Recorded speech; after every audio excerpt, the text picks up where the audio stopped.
God is good all the time. All the time, God is good. I am the church, you are the church, we are the church together. All who follow Jesus all around the world, yes, we're the church together. Well, greetings, scattered and sheltering in place, the church in Lake County, and to all my Facebook family and friends throughout the world. Grace and peace to you. Someone once said that the only thing that we can be sure of in life is change. And boy, the world is changing before our eyes, and a lot of the changes we do not like at all. Who would have thought that during the season of Lent we would all be asked to give up social exchanges and take on social distancing and sheltering in place? And as I mentioned before, seminary has never prepared me for a pandemic.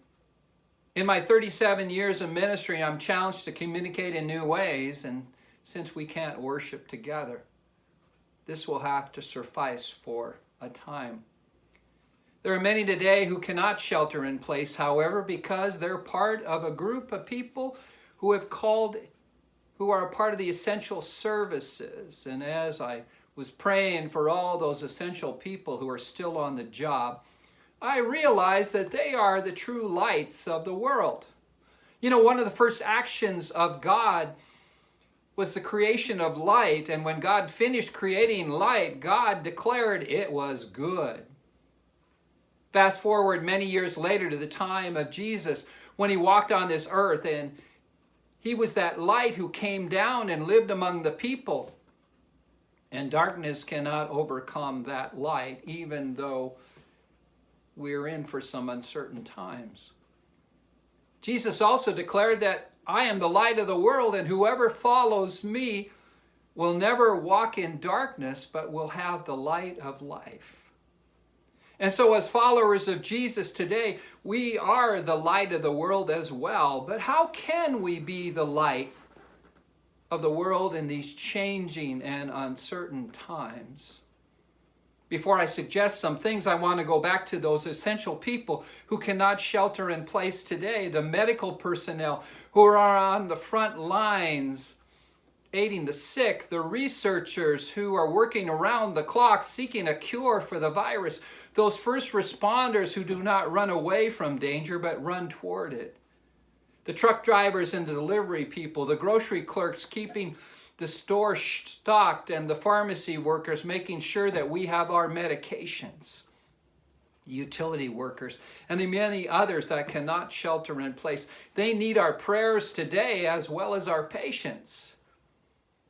A crisis of this magnitude calls us again to take stock into what is important to us, and what really matters is to hang our faith on the great commandment, that is to love the Lord your God with all your heart and your soul and your mind and your strength, and love your neighbor as yourself. And you know what I always like to add is you don't get to choose your neighbor. So let me encourage you today to check in on your neighbors. Call them. Drop them a note. Ask them if they need anything. Let them know you care. And I believe that's what Jesus means by being the light of the world. So let that light shine. And remember though, even though we cannot meet together, God is with us.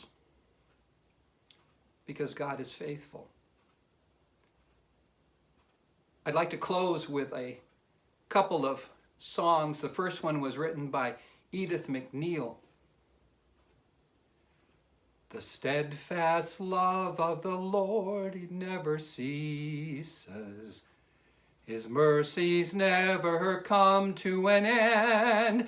They are new every morning, new every morning. Great is thy faithfulness, O God. Great is thy faithfulness. Great is thy faithfulness, O God my Father. There is no shadow of turning from thee. Thou changest not, thy compassions they fail not. As thou hast been, thou forever wilt be. Great is thy faithfulness, great is thy faithfulness. Morning by morning new mercies I see. All I have needed thy hand hath provided. Great is thy faithfulness, Lord, unto me.